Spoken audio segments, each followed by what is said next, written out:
Amara Johnson sat in her modest office, the walls adorned with posters of past environmental campaigns and shelves lined with books on human rights. Her desk, cluttered with papers and a well-worn laptop, was a testament to her tireless dedication. Every morning she would sip her coffee, gaze out the window at the bustling city of Verdantia, and mentally prepare for another day of advocacy. Amara's passion for justice was ignited by her upbringing in a community that had suffered from environmental neglect. She had vowed to be a voice for the voiceless, fighting for both the planet and its people. Across town, Governor Ethan Blake paced the grand halls of his mansion, a stark contrast to Amara's humble surroundings. The mansion, with its opulent decor and expansive gardens, felt more like a gilded cage than a home. Blake's days were filled with meetings and phone calls, each one a reminder of the political pressures he faced. The weight of his responsibilities bore down on him, isolating him from the very people he was supposed to serve. Despite his wealth and power, Blake often found himself longing for a simpler, more genuine connection with the world around him. Amara's daily routine was a whirlwind of meetings with community leaders, drafting proposals and organizing protests. Her office, though small, was a hub of activity and hope. She believed in the power of grassroots movements and knew that real change started from the ground up. Her evenings were spent attending town hall meetings, where she listened to the concerns of Verdantia's residents and strategized ways to address them. Amara's unwavering commitment to her cause was both her strength and her solace. Meanwhile, Blake's life was a series of high-stakes decisions and political maneuvering. His mansion, though grand, was a place of solitude. He often found himself staring out at the meticulously manicured gardens, wondering if his policies truly served the greater good. The pressure from corporate lobbyists and political allies was relentless, pushing him towards decisions that favored economic growth over environmental sustainability. Blake's internal conflict grew with each passing day as he grappled with the consequences of his actions. The contrasting worlds of Amara and Blake were on a collision course, their paths destined to intersect. Amara's relentless pursuit of justice and Blake's struggle with political pressures set the stage for an inevitable clash. As Verdantia stood at a crossroads, the future of its people and environment hung in the balance. The story of Amara and Blake was just beginning, a tale of resilience, integrity, and the transformative power of good deeds. The public hearing was packed, the air thick with anticipation and tension. Amara Johnson sat among the crowd, her heart pounding as she listened to Governor Ethan Blake's speech. He stood at the podium, his voice steady and authoritative, announcing new policies that favored multinational corporations. These policies, he claimed, would bring economic growth and job opportunities to Verdantia. But Amara knew better. She had seen the devastating effects of such policies on the environment and local communities.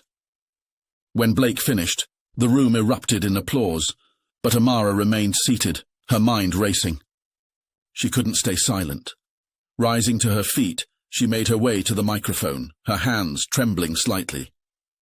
"Governor Blake," she began, her voice clear and unwavering, "these policies may bring short-term gains, but at what cost? Our forests, rivers, and the very air we breathe are at risk. The livelihoods of countless families will be destroyed." The room fell silent, all eyes on Amara. She continued, painting a vivid picture of the environmental and social consequences of Blake's policies. She spoke of deforestation, water pollution, and the displacement of indigenous communities. Her words were powerful, filled with passion and conviction. Blake listened, his expression unreadable. When she finished, he responded with a measured tone, defending his stance and emphasizing the need for economic development. But Amara's challenge had struck a chord. The audience murmured, some nodding in agreement with her. As the hearing concluded, Amara knew this was just the beginning. The conflict between her and Blake was now out in the open, setting the stage for a battle that would determine Verdantia's future. She left the room with a sense of purpose, ready to fight for what she believed in, no matter the cost. Amara Johnson's days were a whirlwind of activity. She organised peaceful protests, rallied community meetings, and tirelessly advocated for Verdantia's preservation. Her passion was infectious, drawing in people from all walks of life who shared her vision of a sustainable future. Meanwhile, Governor Ethan Blake found himself ensnared in a web of corporate lobbyists and political allies, each demanding his attention and allegiance. The pressure was mounting, and the weight of his decisions bore heavily on his shoulders. Their paths crossed more frequently now, both directly and indirectly. At city council meetings, in the media, and even through mutual acquaintances, their clashing ideals were on full display. Yet, amidst the heated debates and public confrontations, there were fleeting moments of mutual respect. Amara couldn't help but notice the genuine concern in Blake's eyes when he spoke of economic growth and job creation. Similarly, Blake saw the unwavering determination in Amara's stance, a reflection of her deep-rooted love for Verdantia. One evening, after a particularly intense council meeting, Blake found himself wandering through a local park. He stumbled upon a community gathering organised by Amara. Families, children and elders sat in a circle, sharing stories and dreams for their land. Amara spoke passionately about the importance of preserving their natural heritage, her words resonating deeply with the crowd. Blake watched from a distance, struck by the palpable sense of unity and purpose. As the weeks passed, both Amara and Blake began to witness the tangible impact of their actions on the community. Amara's protests brought attention to the environmental degradation, while Blake's policies, though controversial, spurred economic activity.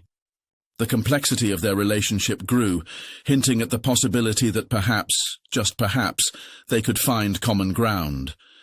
The once lush forests of Verdantia were now marred by the scars of deforestation and mining. The air, once crisp and clean, carried the heavy scent of machinery and dust. Amara stood at the edge of a clearing, her heart aching as she watched the trees fall, one by one. The community's unrest was palpable. Protests grew louder, and the once peaceful streets were now filled with cries for justice. Amara's days were consumed by legal battles and threats from powerful corporate entities. She received anonymous letters warning her to back down, but her resolve only strengthened. She knew the stakes were high, not just for the environment, but for the people who called Verdantia home. Each day she faced new challenges, but she remained undeterred, driven by a deep sense of duty. Meanwhile, Governor Blake found himself in a political quagmire. The policies he had championed were now a source of public dissent. His office was flooded with letters and calls from concerned citizens, and the media was relentless. Blake's nights were sleepless, filled with the weight of his decisions. He began to question the path he had taken, torn between the demands of his political allies and the growing unrest among his constituents. Both Amara and Blake grappled with their internal conflicts. Amara questioned if her efforts were enough, if she could truly make a difference against such powerful adversaries. Blake, on the other hand, struggled with the realization that his policies might be causing more harm than good. The mounting tensions in Verdantia mirrored their own inner turmoil, setting the stage for a confrontation that would test their beliefs and resolve. The storm hit Verdantia with a ferocity no one had anticipated. Torrential rains and howling winds ravaged the local community, leaving homes destroyed and lives upended. Governor Ethan Blake stood in the midst of the chaos, his heart heavy with the realization of the true cost of his policies. The devastation was not just a distant statistic, it was here, tangible and heartbreaking. Amara Johnson, undeterred by the storm's aftermath, sprang into action. She organized relief efforts, mobilizing volunteers and resources to aid the affected families. Her tireless dedication and compassion shone brightly amidst the darkness, earning her admiration from all corners, even from some of Blake's staunchest allies. She was a beacon of hope, a testament to the power of community and resilience. Blake watched as Amara coordinated the relief efforts, her presence a stark contrast to the destruction around them. He saw the gratitude in the eyes of the people she helped, the way they looked at her with a mixture of awe and relief. It was a moment of reckoning for him. The policies he had championed, the decisions he had made, were now laid bare in their consequences.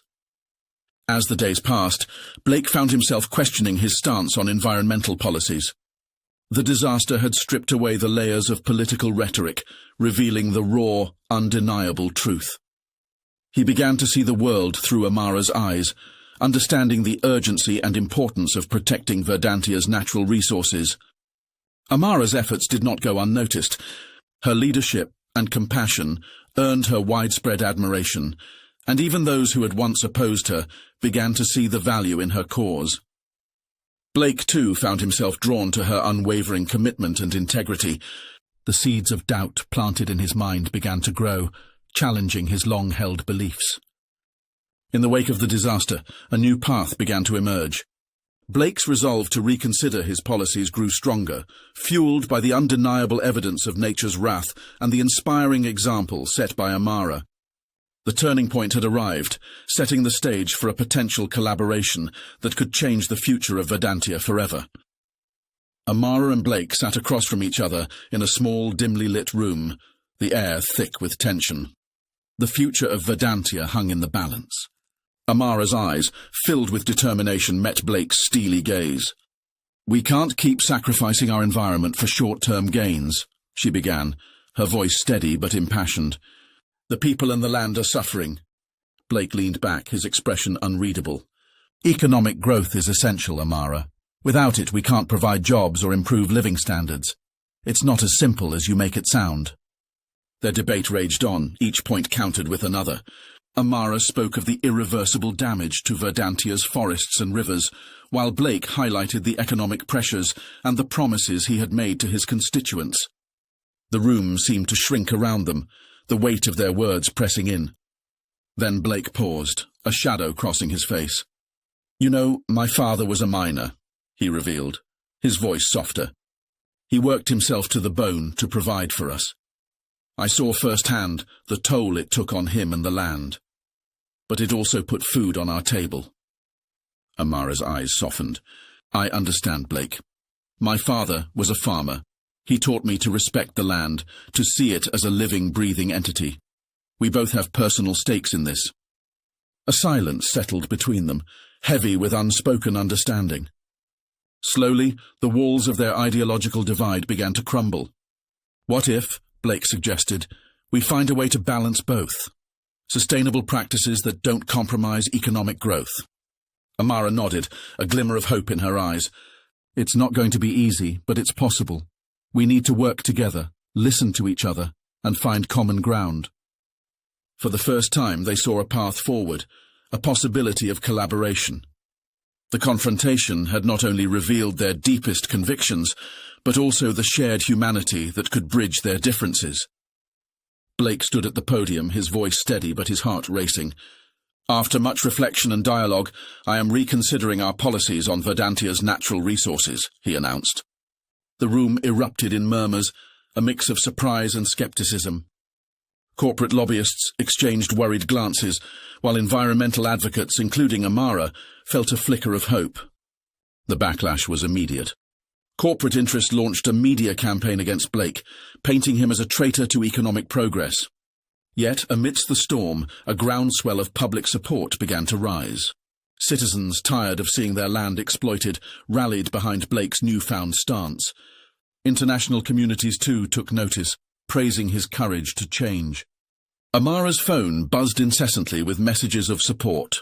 Her advocacy efforts gained unprecedented momentum. She found herself in meetings with Blake's administration, drafting new regulations that balanced economic needs with environmental protection. The once adversarial relationship between her and Blake transformed into a partnership rooted in mutual respect and a shared vision for Verdantia's future. One evening, as they worked late into the night, Blake looked up from his papers. "I never imagined we'd be here working together," he said, a hint of a smile playing on his lips. Amara nodded, her eyes reflecting the same sentiment. "It's amazing what can happen when we listen to each other," she replied. Their collaboration began to yield tangible results. New policies were introduced, prioritizing sustainable practices and protecting indigenous rights. The community, once divided, started to come together, inspired by the changes they saw. Verdantia's landscape, scarred by years of exploitation, began to heal. As Amara and Blake stood on the steps of the government building, looking out at the crowd gathered in support, they knew their journey was far from over. But for the first time, they felt a sense of optimism. The tides were shifting, and together they were steering Verdantia towards a brighter, more sustainable future. The sun rose over Verdantia, casting a golden hue on the recovering landscape. The air was filled with a sense of renewal as the community gathered to witness a historic moment. Amara stood beside Governor Blake, both of them reflecting on the journey that had brought them here. The agreement they were about to sign was more than just a document. It was a testament to the power of collaboration and the resilience of the human spirit. The agreement recognized and protected the rights of indigenous communities, ensuring their voices were heard and their lands preserved. It introduced strict environmental regulations that would safeguard Verdantia's natural resources for future generations. As Amara and Blake signed the document, a wave of applause erupted from the crowd, symbolizing a collective sigh of relief and hope. Amara Johnson, a compassionate lawyer and advocate for environmental and human, the once barren lands started to show signs of life, with new trees being planted and rivers running clearer. The community, once divided, now worked together to rebuild and restore their home. Amara's tireless advocacy had not only brought about policy changes, but had also inspired a movement of environmental stewardship and social justice. Blake, too, had transformed. He had faced backlash from corporate interests, but the support from the public and international community had bolstered his resolve. He had learned to listen, to empathize, and to act with integrity. His administration, now working closely with Amara, implemented programs that promoted sustainable development and protected the environment. As they stood on a newly constructed bridge overlooking the verdant landscape, Amara and Blake shared a moment of quiet reflection. They had come a long way from their initial clash, and their journey had not been easy. But through dialogue, respect, and a shared vision for a better future, they had achieved something remarkable. The bridge they stood on was more than just a physical structure. It was a symbol of the new dawn that had broken over Verdantia. It represented the connection between two once opposing forces, now united in their commitment to justice and sustainability. As the sun set, casting a warm glow over the land, Amara and Blake knew that their work was far from over. But they also knew that together they could continue to build a brighter, more sustainable future for Verdantia and its people. Amara stood on the stage, the applause of the international audience washing over her like a warm tide.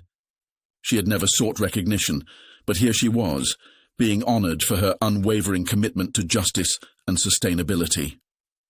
As she looked out at the sea of faces, she felt a deep sense of fulfillment. Her journey had been arduous, filled with moments of doubt and struggle, but it had all been worth it. Governor Blake, standing beside her, received his own share of accolades. His transformation from a politician driven by corporate interests to a leader willing to embrace change and reconciliation was nothing short of remarkable. The two of them, once adversaries, now stood united, their paths having converged in the most unexpected of ways. Their journey had not only changed them, but had also left a lasting impact on Verdantia. The historic agreement they had forged was already bearing fruit. Indigenous communities were thriving, and the environment was beginning to heal. The policies they had implemented were being studied and replicated in other parts of the world, serving as a beacon of hope for sustainable development. As the ceremony concluded, Amara and Blake shared a quiet moment. "Who would have thought we'd end up here?" Blake mused, a hint of a smile playing on his lips. Amara nodded, her eyes reflecting the weight of their shared experiences. "It just goes to show the power of dialogue and cooperation. We can achieve so much more when we work together." Their story was a testament to the transformative power of empathy and understanding. It highlighted the importance of setting aside differences and finding common ground. As they left the stage, they knew their work was far from over, but they were ready to face whatever challenges lay ahead, united in their vision for a better future. The long-term impact of their efforts was evident, not just in Verdantia, but in the hearts and minds of people around the world. Their journey had inspired countless others to take action, proving that positive change was possible, even in the face of seemingly insurmountable odds. And as they walked forward side by side, they carried with them the hope and determination to continue making a difference. Amara stood on the balcony of her modest home, gazing at the horizon where the sun dipped below the verdant hills of Verdantia. The journey had been arduous, filled with moments of doubt and despair, but also with triumphs that had reshaped the future of their land. She thought back to the first time she had stood up against Governor Blake, her voice trembling yet resolute, and how that moment had set off a chain of events neither of them could have foreseen. Blake, now a changed man, sat in his office, the same room where he had once signed policies that threatened Verdantia's very soul. He reflected on the natural disaster that had been the turning point, the devastation that had opened his eyes to the real consequences of his decisions. It was Amara's unwavering dedication that had inspired him to reconsider his stance, to see beyond the immediate gains and understand the long-term impact on the community and environment. Their collaboration had not been easy. It required countless hours of dialogue, heated debates, and moments of introspection. But through it all, they had learned to listen, to empathize, and to respect each other's perspectives. The historic agreement they had reached was a testament to the power of cooperation and the belief that positive change was possible. As Amara and Blake reflected on their journey, they realized the broader lessons their story held. Empathy, respect, and ethical behavior were not just ideals, but essential components of meaningful progress. They had seen firsthand how one person's actions could ripple through a community, sparking change and inspiring others to act.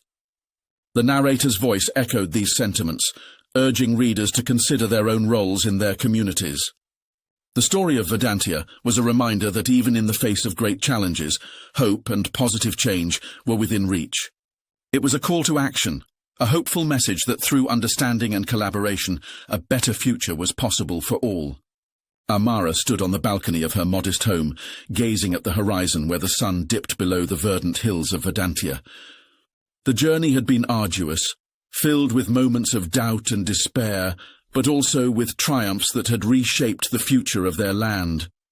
She thought back to the first time she had stood up against Governor Blake, her voice trembling yet resolute, and how that moment had set off a chain of events neither of them could have foreseen. Blake, now a changed man, sat in his office, the same room where he had once signed policies that threatened Verdantia's very soul. He reflected on the natural disaster that had been the turning point, the devastation that had opened his eyes to the real consequences of his decisions.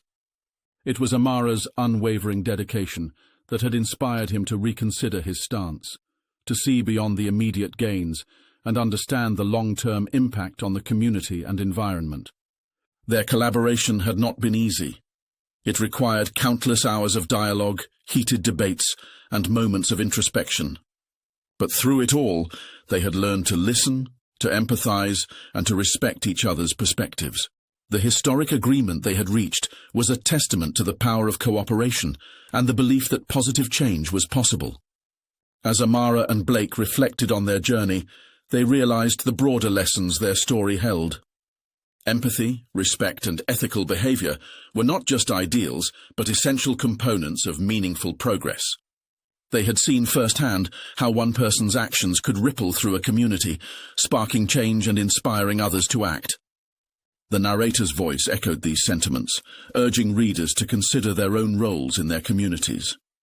The story of Verdantia was a reminder that even in the face of great challenges, hope and positive change were within reach. It was a call to action, a hopeful message that through understanding and collaboration, a better future was possible for all.